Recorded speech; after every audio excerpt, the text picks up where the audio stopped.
Hey everyone, welcome to the Ask Podcast. Today we're joined with Will. Will was a physiotherapist for many years. He worked at a very high level. He worked in pro sports. He worked at Athletes Authority. But recently he's had a change in career, and we'll get him to talk a bit more about that. But basically our relationship started almost a year ago, I want to say. Yeah. When I was doing a sports trainer role with a local soccer club, and Will was the senior physio overseeing everything. Will, welcome to the podcast. Thanks for having me. Massive pleasure and honor having you on.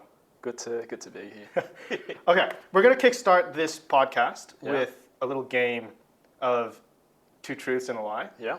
We'll see how much I get right. Now I'm like 0-2 Yeah. in this game so far. Hopefully you get a win here. Yeah, okay, let's give it a go. So I've got, 3. Yeah. First one, I have 2 cats. Okay. Number 2, I've roasted my own coffee beans. And number 3, I've played rugby through school, rugby union. You don't roast your own coffee beans? I do. You do roast your I okay. have. All right, I got one more hint. I feel like you played rugby. I have. Yeah, okay, so you don't have 2 cats. Don't have 2 cats. You Have have 2 one? dogs. You have 2 dogs. 2 dogs, yeah. Dog people over cat people, I reckon. Dogs are better. Yeah. What dogs do you have? They're Oodle crosses. Okay. So one's a Cavalier poodle, and the other's a Maltese poodle. So cute, fluffy little dogs. Yeah. Okay, I've mentioned a bit about your career trajectory so far, but walk us through where you started, where you are now, that whole journey. Yeah.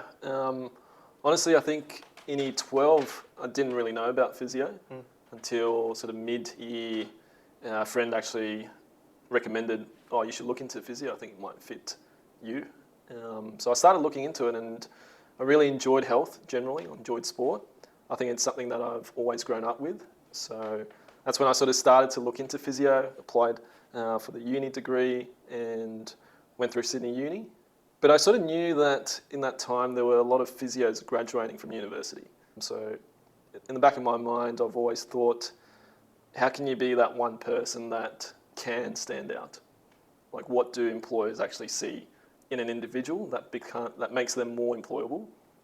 So at the very start, I looked into doing a lot of internship, a lot of volunteering, a lot of shadowing. So I started almost this little physio journey at a rugby league club in Blacktown. Mm-hmm. So first year, purely shadowing. So voluntary, all for free. Worked training days, worked games, and that eventually built to a sports trainer role. And in rugby league, it's quite an involved sport because your sports trainers generally get to run onto the field, make some calls, whether it's gameplay or whether it's medical decisions. So I got to do that quite early on, so from second year of uni all the way into 4th year. So I stayed with that same club for 4 years, and then from there I got a role at the Cronulla Sharks Academy. And again, it was the only reason I got the role, despite being a very junior physio, was the fact that I had rugby league experience. That was purely it. So I started this sports career there, where I started to get some experience in NRL, and the guys at the Sharks at the time were very integrated. The head of performance, Andrew Gray, I still look up to Andrew Gray at the moment. Like he had this mentality where from your NRL to your reserve grade, 20s, 18s, 16s, the women's, everyone needed to be under a system. So essentially the 16-year-olds will get the same experience as an NRL player. So it started for me to start thinking about what is the optimum for athletes. And again, there was a time where exercises and programs were just starting off in physio. It's much more that you get 2-3 exercises, you take it home and you do a couple of exercises rather than a full program. So was at the Sharks for a season, and luckily enough, one of the coaches at Blacktown moved to Seagulls.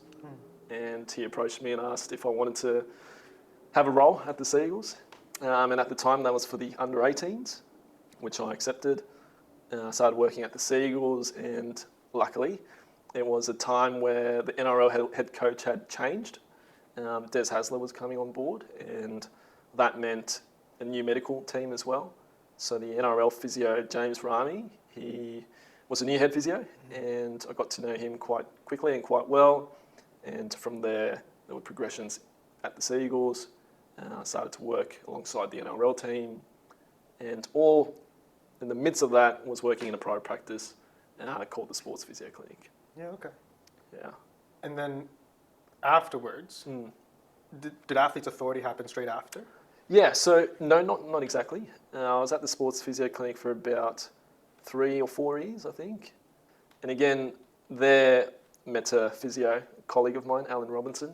He had moved from the Sports Physio Clinic to be the lead physio at Athletes Authority. And at that time, I was sort of pretty content with the amount of sports I did, and wanted to sort of focus solely on one job rather than trying to juggle your private practice job plus a sporting job. You're just pumping out a lot of hours. Athletes Authority were looking for another physio. Alan referred or recommended me, and I got the role at Athletes Authority. Awesome. And so you were mentioning the juggle of having to work in pro sports and a clinic job. Yeah. Did they coincide? Yeah. So was the sports physio clinic like partnered with the club? No partnership at all. Okay. Essentially, within the NRL team, you've got the top 30 players, and the guys that don't get picked to play in NRL will play reserve grade. And there was a time where I was looking after the reserve grade team, and the hours are crazy because sometimes I would start at 6 a.m, for example, work till 3 p.m, and then start the next job from 3 p.m. to 7. Could have been 7 to 12, and then 2 to 7. So essentially every day was a packed day. And then you get to the weekends and you think you're going to have a rest, but that's when games come around. Yeah. And with games, it's, they might only play for about 2 hours, but the preparation before that were there 3 hours before kickoff. So whether it's all the strapping or the soft tissue release, final checkoffs, you're there very early, and that's your pretty much whole day gone. Yeah, right. And then Athletes Authority, how long were you there for? I was at AA for a year. 1 year. Yeah. Okay. And so that's when I met you. Yeah. And then not long after, you were saying how you were going to head over to a different career. Tell us a bit about that career. So now I work for a medical device company. They specialise in sports medicine and orthopaedics. So essentially, any sporting or musculoskeletal related surgical procedure, the company will provide, whether it's equipment or implants for the case, for the procedure. And what is your role, and what do you do in your role? So the role is a sales representative. The majority of my role, I'm in theatre. So 95% of the role, I'm in theatre, covering cases. Yep. So for example, today I had a calcaneal fracture that needed fixation. I had a lattice, shoulder lattice, and a knee meniscal repair. So all of those cases, our company will be able to provide what's necessary to perform that surgery. Okay. And so why this career change? Because that's a pretty big change. You've studied, you've dedicated all that time to be a physio. And obviously, great physio, you knew it so much, and you were teaching like me, the next generation. Yeah. What pushed you to leave? It was interesting because a good mate of mine who was in the performance industry, he asked if he could speak to one of my best mates about the corporate world because he was looking into changing. So I linked the two together. We went to go grab lunch and have a couple of beers. And they were talking, and it really sort of sparked an idea in me, like, what is the actual purpose for me in the health industry or in as a health practitioner? And you start to sort of think about the hours that you commit and the pay that reflects those hours. And as you sort of get older, I was going to get married, you start to think about different aspects on financial stability, as well as enjoying life outside of work. I think when I was sort of really deeply in physio, that's all I knew. And anytime my friends would ask, "Oh, do you want to go hang out on Friday night?" I'd be like, "Nah, I've got to wake up early Saturday." Or, for example, on Tuesday after a big day, I'd come home from work and my wife would be like, "Hey, how's your day?" And I'd be like, "Good." And essentially, I'd eat some food, go to sleep, and then repeat. So I thought there were a lot of aspects in life where, everything revolved around physio and work. Couldn't really do much else. and that's me personally. I think other people might experience it differently, but energy-wise, I think there wasn't much energy to do much else. Okay. And so in this new role, Yeah, has being a physio helped? yeah, massively. How does it do that?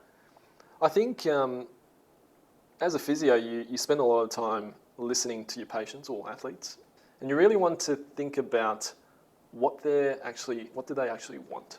And I think the best physios are great at picking out what does the client want to achieve, or what does the client want to perform, for example. And generally, what they say is pretty much the surface. There's always an underlying, generally emotionally driven purpose. So, for example, an athlete sustains a grade 1 hamstring injury, say he's a winger, and he tells you, I just want to get back to playing. But the underlying reasons on why he wants to get back to playing might be that there's other wingers in the club that will take his spot, or the hamstring injury is going to affect his ability to run at high speeds. All of those sort of little questions, you need to be really good at picking them out. And essentially, as the physio, you're uncovering their truth for them. So I think that coming into this medical device world where you're looking after surgeons, rather than a patient or an athlete, you're trying to figure out what does the surgeon actually want to achieve. And to do that, you need to be able to build good relationships. And I think physio is the best place for it. Yeah, okay. And if you were to go back to be a physio, Yeah. how do you think this experience in your current role affects you as a physio? I think I look at injuries differently. I think I was much more of an aggressive physio, where you want to try and push as much as you can. But looking at a lot of surgeries now, and looking at the structural integrity of your joint or soft tissue, I think there would be times where I'd be less pushy about the rehab. Okay. Could you give an example about that? Yep. Say, for example, ACL reconstruction. I think as a physio, you feel like every reconstruction is the same. You have a set of criteria and you follow those criteria. But when you look into surgery, say the ACL injury occurred 2 years ago and they've been trying to get back conservatively, for example. Now, if you were to look into that joint arthroscopically, you'd see heaps of wearing, lots of cartilage damage, your meniscus would be fraying, and for those type of patients, you might want to take things a little bit easier. And for example, revision ACLs especially as well, your bony structures might not be as strong, so you might be less progressive in introducing plyometrics in your rehab. And then your graft choices, that can affect, or how hard you should push following a hamstring tendon graft, for example. Okay. And since we're on this topic of ACL surgeries, Yeah. have you heard of the Tom Cross protocol? Yeah. You have. I know it at a very basic level. Are you able to describe what your understanding is of it? Yeah. So Tom Cross, he's a sports doctor, and essentially this bracing protocol, he has a select criteria of patients that would sort of more likely do well with this protocol. And generally they're the type 1 ACL tears. And that is when the tear occurs quite proximally towards the femoral attachment. Where Is that a full tear? Yep, can be a full tear. But it has a greater chance of healing on that spot. So the patient's popped into a brace at 90 degrees, and it's non-weight bearing for approximately 6 weeks. And then from there, you gradually build up your range, gradually build up your weight bearing tolerance or percentage. And because you're in the surgery side now, Yeah. do you have a perspective on that or an opinion? Yes and no. I'll speak truthfully, where if I was to do an ACL injury, I'd probably opt to trial conservative first, especially the bracing protocol. Now, in hindsight, we do see a lot of ACL injuries that were managed conservatively and are worse off later on. So I can't really say yes or no to either. I think there's definitely positives and negatives to both. And I think it's very dependent on the knee itself, where if you have someone that has torn their ACL and generally, as they go through the early stages of rehab, they feel very unstable. Now, they could describe it where, in a different way, where it's not just, oh, my knee feels unstable. It might be more so, I'm running around the house, but I feel like I can't use that leg because I'm scared. Or I feel like I can't run for the train anymore because of my leg. I don't feel like it's safe. Now I see that as signs of instability.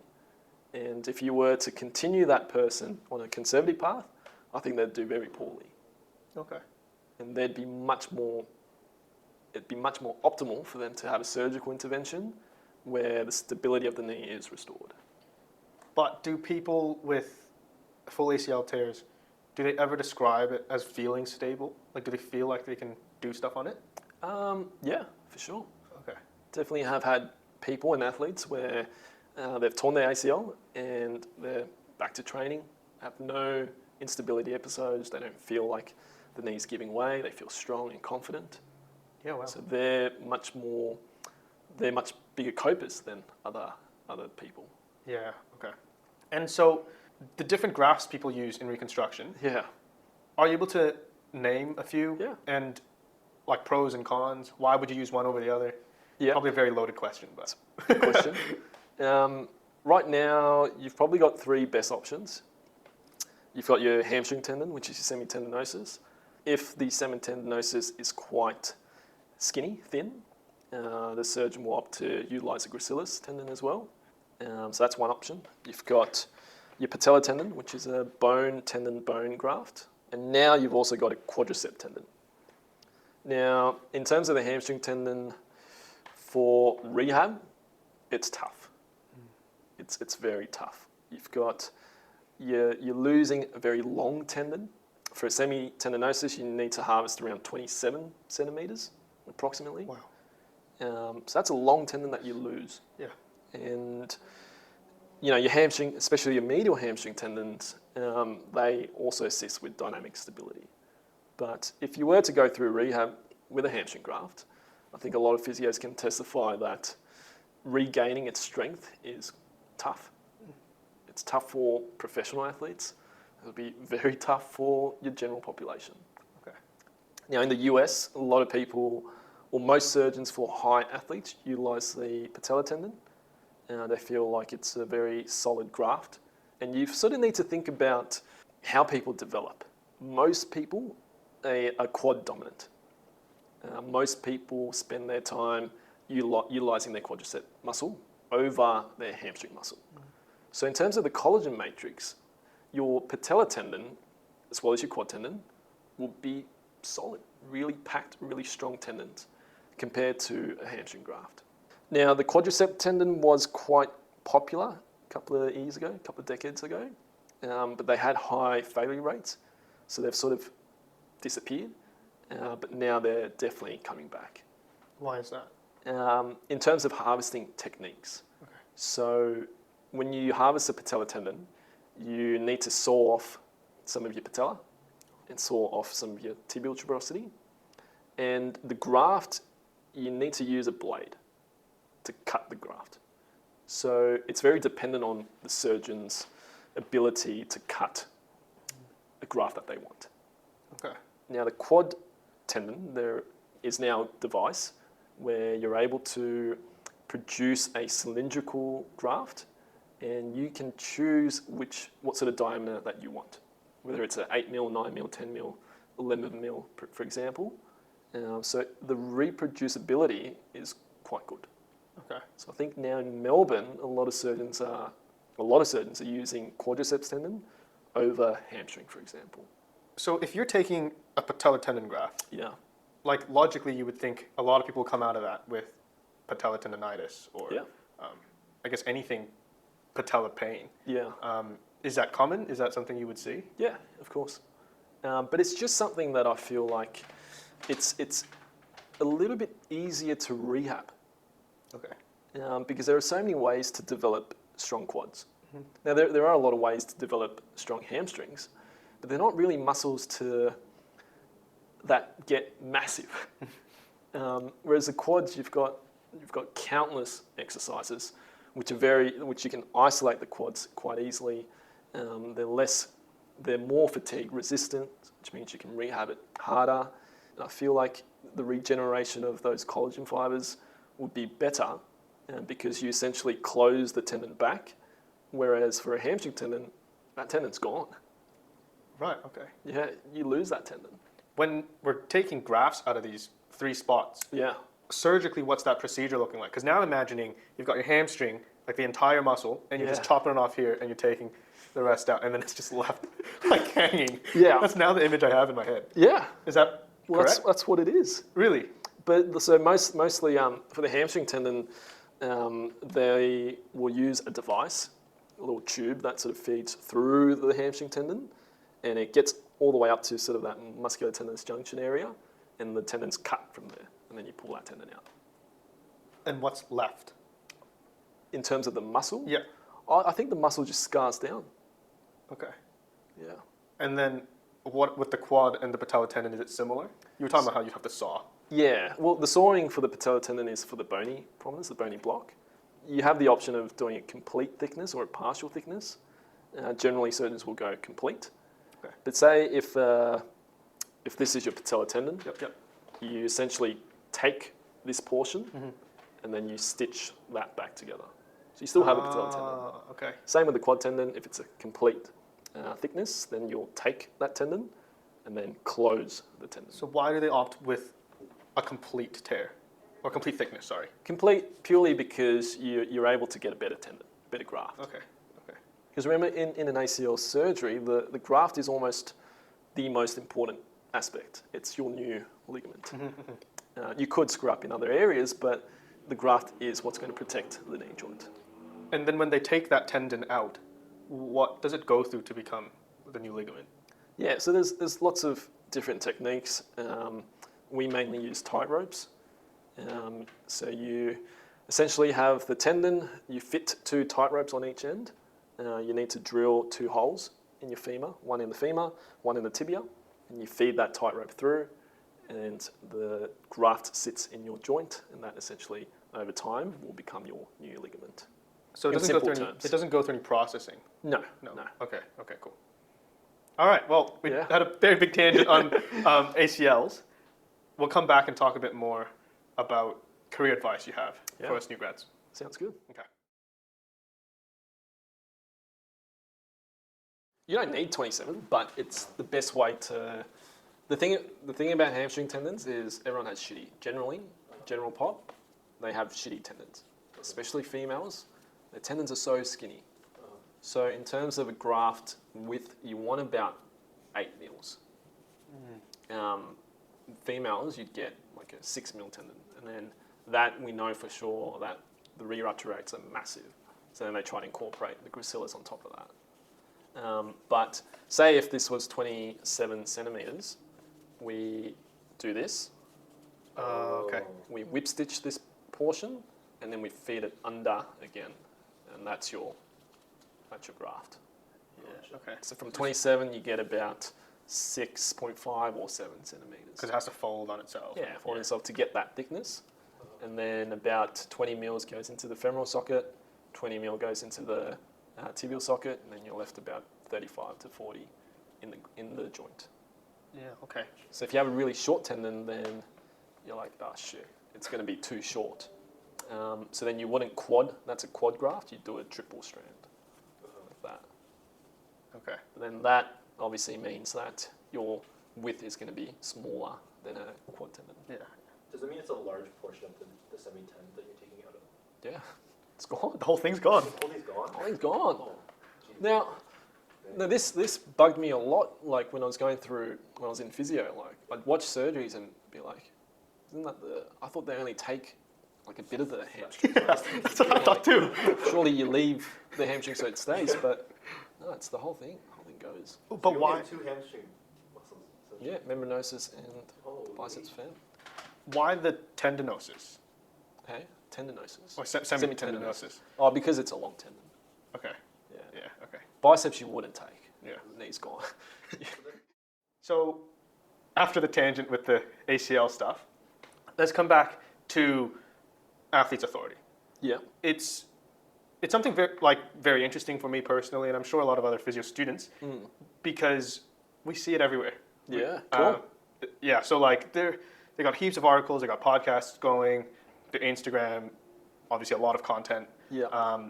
All their staff have their own pages as well, Yeah, producing yeah. content. So it's everywhere. What was it like working in Athletes Authority? Yeah. I think they were the greatest professionals I've ever worked with. In terms of the SNCs, the physios, we all bonded. The way things are structured there, it's different. And I think I sort of alluded to it very quickly at the Sharks, how they had a great system. And for me, one big drive to work at Athletes Authority was the system that they had. So the way that they programmed, essentially every physio, every strength and conditioning coach follows a structure or a system. Now, it doesn't mean where the director, Lockie Wilmot, goes, oh, you've got to put this exercise here and not this one. Essentially, every employee at AA had the freedom to choose what exercise they wanted to use, but we all followed the same structure. So every individual there were on the same page. If Justin, S&C, were to look at a physio program, you'd be like, oh yeah, that makes sense. Now, the greatest thing was we're both able to provide advice for each other. For example, the S&C would have a performance athlete who's going through some patellar tendon pain. Now, Justin, you'd ask physio, Will, what can I do, what can I add in or modify for this athlete? And vice versa, if I'm talking to you, Justin, I feel like my shoulder rehab athlete, they're lacking in upper body push power. What are some of the things that I can utilize to improve or enhance that aspect? So everyone worked together. The way it was structured in terms of the group gym sessions and how that ties into the psychology of people was tapped into as well. Essentially everything that AA did, there was a purpose or reasoning behind it. And remember, it's a private facility trying to bring or providing a professional sporting experience. And it wasn't cheap.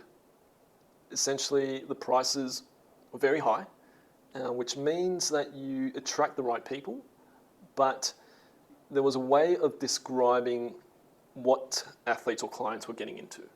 Essentially, it's an agreement between the athlete and the performance staff, where we're both in it together and we're trying to achieve an outcome. In terms of reaching the outcome, there's going to be these stages, and that's called future pacing, where each athlete knows the stages, knows where they need to get, not generally in the long run, but even in the short run.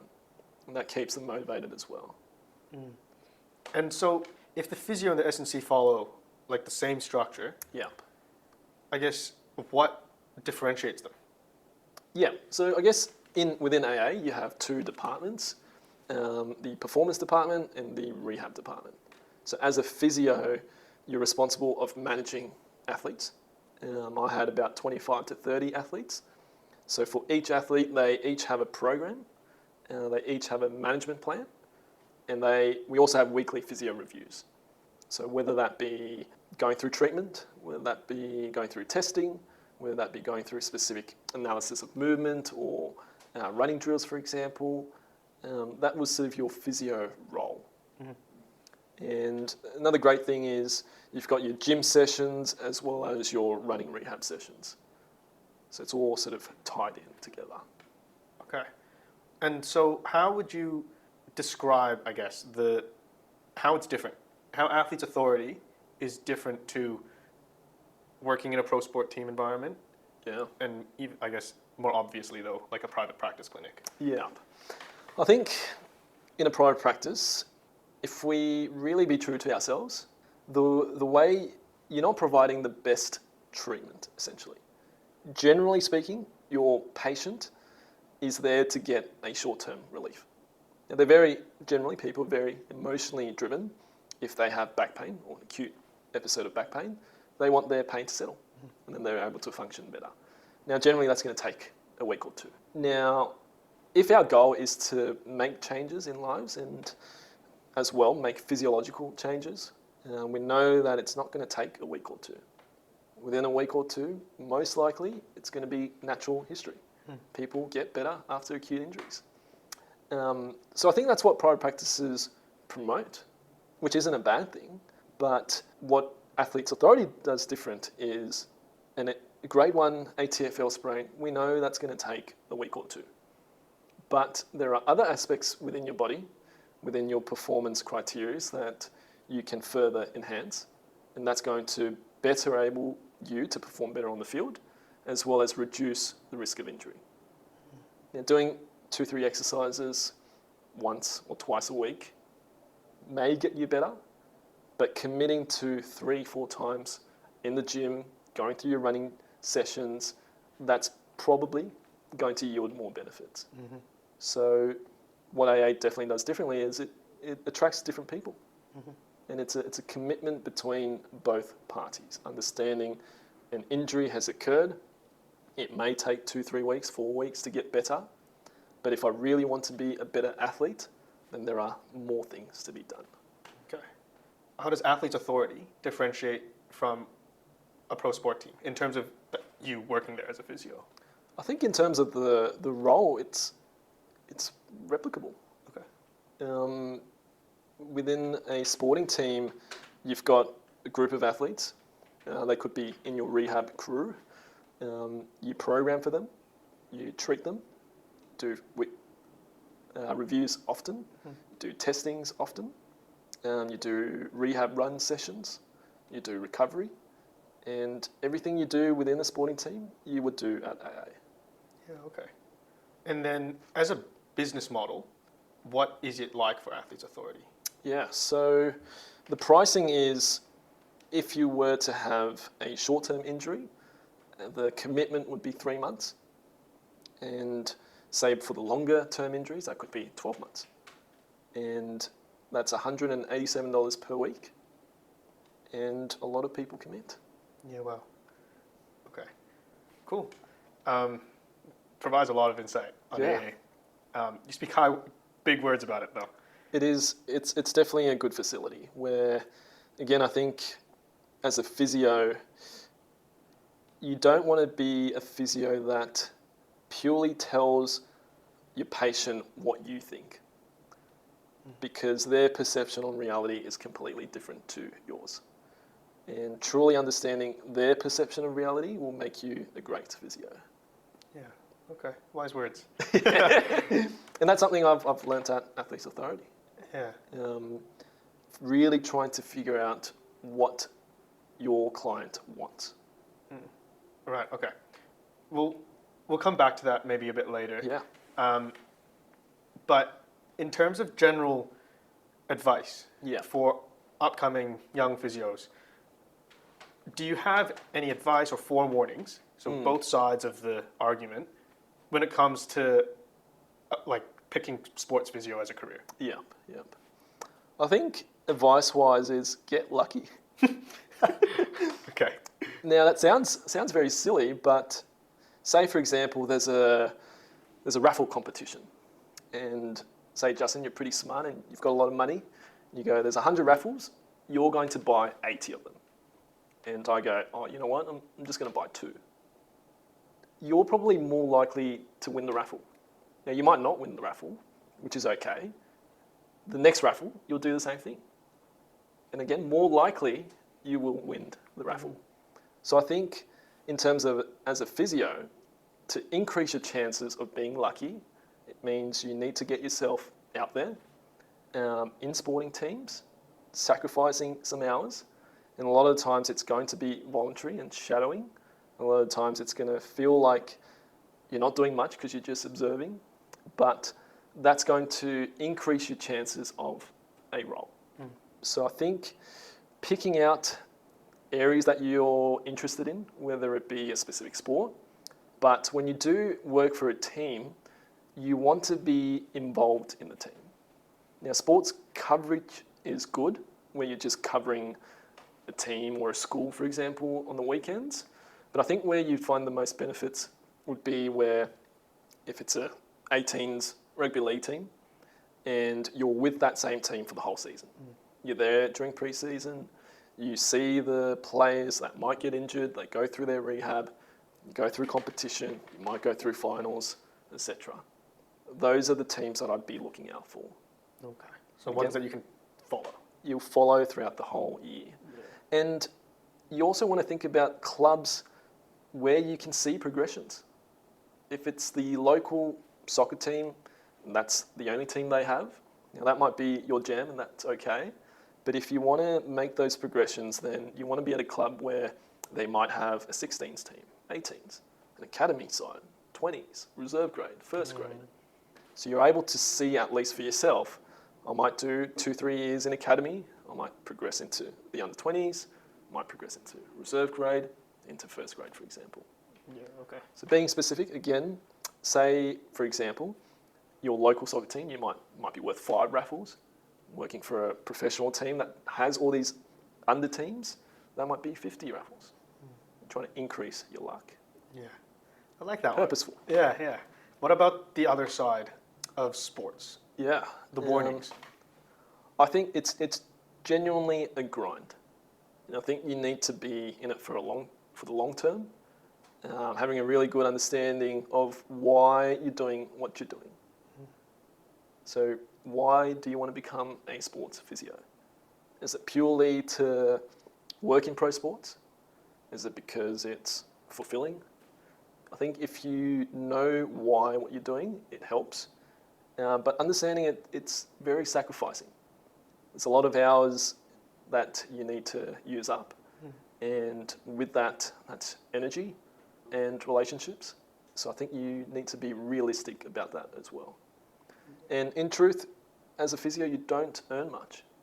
Clubs are very hesitant to pay you well, let alone private practices where you're trying to earn a full-time salary plus doing sporting work outside of that. So I think expecting that pumping out big hours, you're probably not going to get paid well, but if it means well, then it's worth it. Yeah, okay. That's very honest. Appreciate that. All good. Now, the last question in this topic are 2 to 3 characteristics that you've observed in physios that you've come across Yeah. that have been successful in sports Yeah. and others that haven't, that have tried but couldn't make it through. Right. I think in terms of the ones that have made it is perseverance. That, the day-to-day things that are hard and you feel like crap, they're able to take it day by day. And, today might have been a crap day, but tomorrow's a new day. And they're through that grind and essentially they enjoy the effort.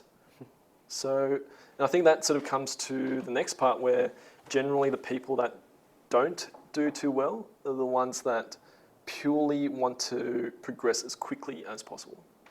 And initially that's probably what I thought as well. What's my fastest way of making it into pro sport? But I think that's when you start to lose meaning of why you're doing what you're doing. And despite you working to this goal, the day-to-day activities that you do, you're not really enjoying. You're doing it for something else. Yeah. Did you ever experience burnout as a physio? I think it's hard. It's a hard question to answer because for me, through uni, I was working a part-time job. I was doing university studies. I was doing physio stuff. When I got into physio, I was doing physio work, sporting work. So I think my whole physio career was just jam-packed. And I think towards the end, definitely felt burnt out. Where it was more the fact that it brought me to realization on physio's not my career. Okay. Do you have any advice on how to navigate burnout? Yeah, I think trying to find things that are outside of work helps, whether it's social, whether it's hobbies. But I think genuinely enjoying the effort that you put in, rather than seeking out rewards. Because I think it's, and again, in terms of psychology, it's, you see a lot of professional players that go through World Cup finals, and despite winning the grand final of the World Cup, they still feel like their loss in terms of their life, they don't have meaning. And I think a lot of times people try to focus heavily on that reward when you should genuinely be enjoying the grind and the efforts. Yeah. Okay, cool. Thank you for that. We're going to talk about, more physio concepts. Yeah. Do you have 1 or 2 pieces of new research or fun facts in the physio realm? Yeah. I think most recently working at Athletes Authority, we were quite privileged to have lots of testing equipment, so a lot of objective measures. And Athletes Authority almost became this centre for ACL reconstructions. So generally as a physio, I think you'd probably see a handful of ACL reconstructions in a year, let alone when you work for a team, that number might be 1, 2, or 3. At Athletes Authority, the majority of my list were ACL reconstructions. Right. So say out of 30, possibly 15 to 20. So that's a lot of athletes that are going through a similar process. So we had equipment like your force deck, your force frame, and your Nord board to go through testings with lots of different types of people as well, different ages, different genders, and you sort of start to see certain patterns. And I'm not sure if there's a lot of research out there at the moment, but some of the clear findings that we've discovered, especially for hamstring tendon grafts, is that your outer range hamstring strength generally comes back quite well. Your inner range hamstring strength is quite delayed. Okay. So for us, knowing that inner range hamstring was a massive deficit at 10 months, for example, we sort of thought we need to start hitting this much earlier. We can't leave it at 8 months and start introducing this. We need to get this going as soon as possible. So then from there, we started to develop different exercises to start targeting that inner range very early on, so that we don't find these deficits later on. Another clear finding in terms of with our force deck is a plate which calculates a lot of things. It calculates force output, calculates contact time, and from there you're able to produce a reactive strength index as well. Now, in terms of, I think, knee injuries, your horizontal force production, your hops, so it could be a single hop, could be a triple hop, that most people return quite well in terms of symmetry. However, your vertical force production is quite limited. And I think it's a test that people don't use, I don't think. And it was something I started to use sort of midway of being at Athletes Authority, is rather than just a single vertical hop, going through a continuous vertical hop. So if you sort of think about the other way, if there's a horizontal hop, you've got a single, which is much more, you're trying to process muscular force production, whereas a triple hop, you're assessing muscle as well, but your elastic properties as well, your tendons. So sort of thought the same process for your vertical force production. Okay. You mentioned exercises for that inner range hamstring strength. I got 2 questions to follow up on that. Could you describe the exercises you're talking about that you developed? Yeah. Or you started to implement, and when? When did you start implementing it? Yeah. At AA, we're quite aggressive. So as soon as possible, whether it just be going through range of motion type exercises to go through full range. But from your 3rd to 6th week, we're introducing quite a bit of hamstring work. And in terms of hamstring inner range, you could be in a prone position, and you could have some form of resistance pulling your leg into extension. But say you're already at 90 degrees and you're trying to squeeze into that inner range. Okay. Just like a hamstring curl. Exactly machine. the same. Okay. But focusing much more on that inner aspect. Yes. And you'd be very surprised, like a lot of people cannot produce force there. But it makes sense in terms of anatomy. Like your distal hamstrings are much more knee flexion dominant, whereas your proximal hamstring is going to be much more hip extension dominant. Yeah. So it makes sense. Yeah. Okay, cool. The research on manual therapy is described as poor to moderate at best. What is your opinion on manual therapy and its place in physio? Yep. I love it. Okay. I was definitely a manual therapist practicing, used it heavily. But I think where we get too stuck is looking into the evidence, but not looking at the person. So I think, for example, if you were to go to McDonald's and you're in the drive-through, and you request, oh, could I please grab a Big Mac? I really feel like a Big Mac. And the person's like, yep, okay, no problems, drive on through. You get to the next counter and you pay your money, and you go to the next one, you're expecting your food, you got a large meal, expecting fries and a Coke, and the person comes out and goes, hey, here's a bowl of water and a salad. Okay. How would you feel? Let down? Let down? But the person's like, oh, but I really thought about you, and this is going to be better for your health. But you know you felt like a Big Mac. Your expectation after you've paid your money was that you would receive a Big Mac. And instead you got a bowl of water and a salad. Now, I think in terms of manual therapy, there are people that have really good experiences in reduction in self-perceived discomfort or pain. And there are other people that don't really find the benefits.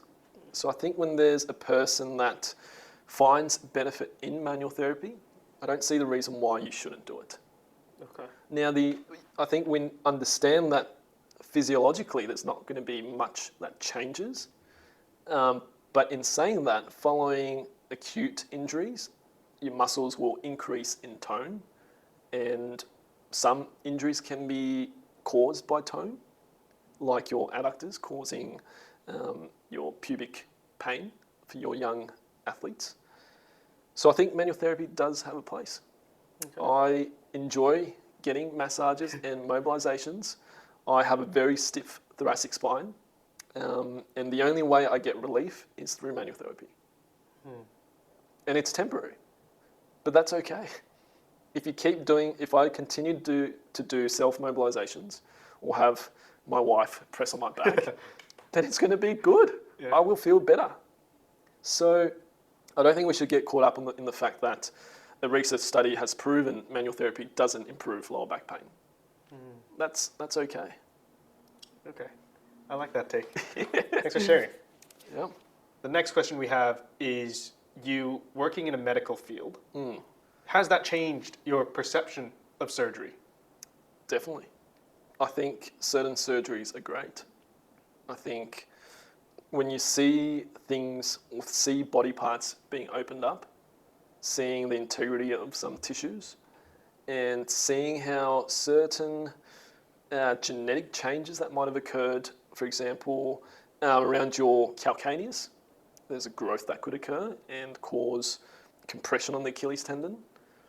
We know compression causes tendon pain and tendinopathy. Having a surgical intervention can help with that.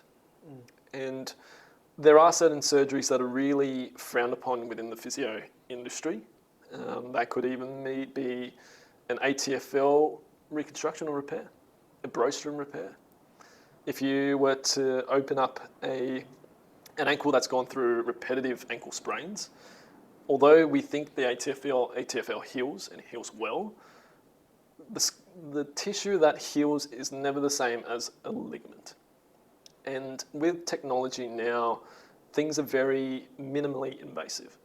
So having an ATFL surgery where you continue to injure that ligament, continue to irritate the joint later on, having an operation to repair that can be helpful. Your rotator cuff repairs, every research study that we look at shows that it does nothing. But if you were to look inside the shoulder, where certain cuffs, especially the supraspinatus, and every cuff repair is very different, I think there's definitely a population that would benefit highly from the cuff repair. And there are others that are too late. There's not a lot of point in doing it. But certainly there is a reason for it. The next question is lifting technique. Yep. Adam Meekins, have you heard of him? Yeah. Yeah, so he has a lot of content on Instagram regarding back. Yeah. If your back should be straight, if your back should be, I guess, naturally more bent. Yep. Other coaches out there. So Adam is on the side of, let it be natural, let it curve, strengthen the back, versus other coaches will tell you, keep your back straight, keep your back locked, or you're going to hurt yourself. Yeah. Do you have an opinion on that? Yeah. Maybe I'm a little bit more traditional, but if I was to coach someone through their lifting journey, they would be learning how to brace in a neutral spine. Okay. And the ability to maintain that neutral spine throughout movement, I think, is helpful. Right. Do you see Adam's side of things as to Yeah. why he would? For sure. I don't see a problem in the back moving through a lift. As a matter of fact, I would, in a lot of the prep exercises, I'd go through spinal movement with load, whether that be like a Jefferson's curl, going through spinal flexion under load, whether it be your back extension type exercises, whether that be your rotational exercises. But on top of that, I would go through a lot of exercises to prevent movement, to prevent flexion, to prevent extension, or lateral flexion or rotation. I think it's an idea that, again, your bias, you don't want to be so biased in one way because there's so many other ways to do one thing. Yeah. And in the context of sport and performance, your ability to maintain that neutral spine throughout movement is extremely helpful. When you run, you don't want to be seeing someone like a giraffe. You want someone that's very stable through their pelvis. Let's say it's a sprint. Mm-hmm.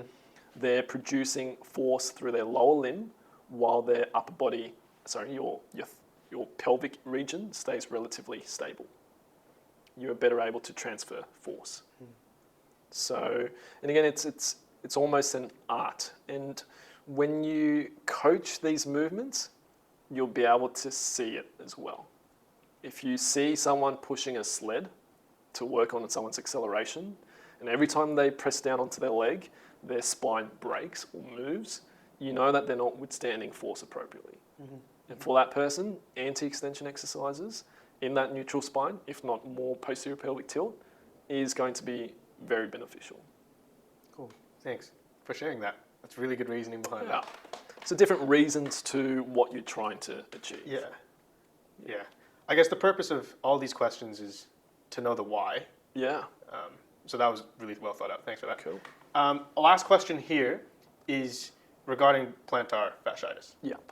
So my understanding of it, and you can absolutely correct it as we go. Yeah. But if I break down that name, so first you got your plantar fascia. Yep. So the bottom of your foot in that arch. Fasciitis, you think inflammation. Yeah. At the very least, irritation. Yep.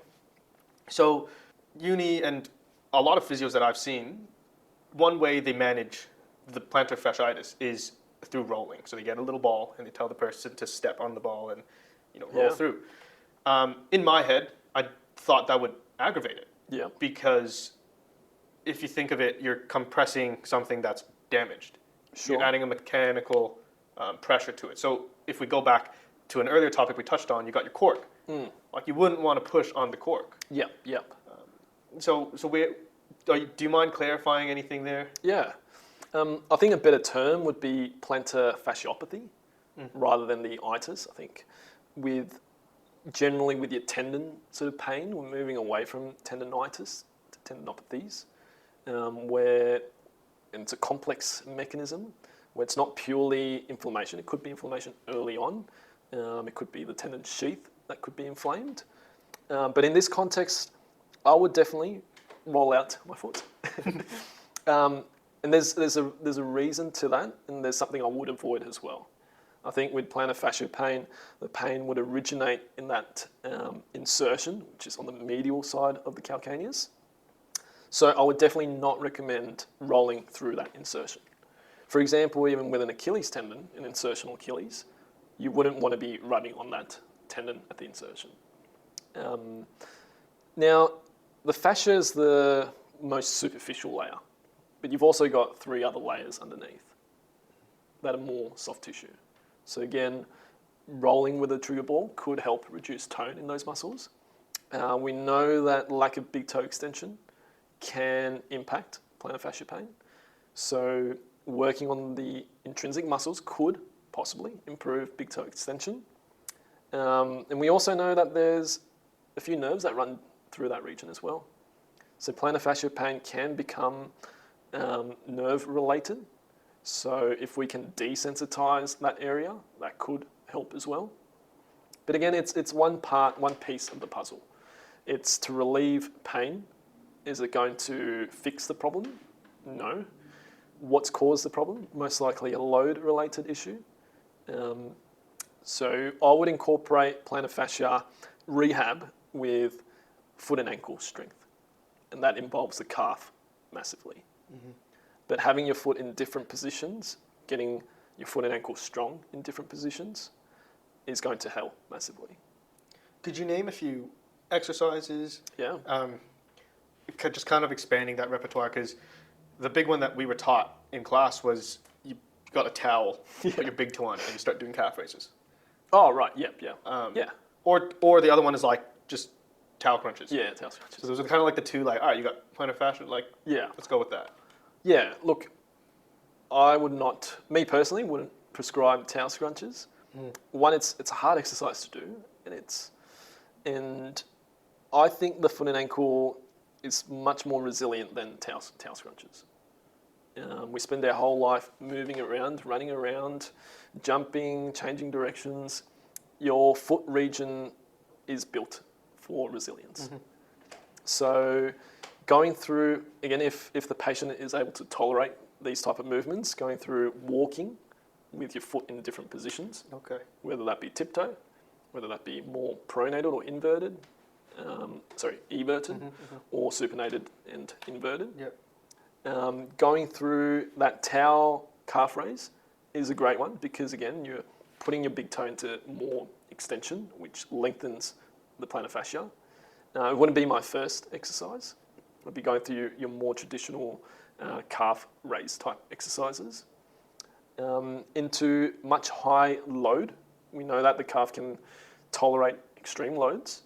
Into our low amplitude plyometrics, into our high amplitude plyometrics. Okay. So very similar system as rehab in general. Yeah. Get your pain reduced, whether that be releasing, whether that be pain meds, whether that be icing. Think about physiological factors, your range of motion and your ankle and your big toe. Get your muscles strong, be able to absorb force, be able to produce force, be able to do that repetitively, like running. Make it sound so simple. I think it's more, if you understand the concepts and what you're trying to achieve, then you can slot in whatever exercise you think that's going to fit in.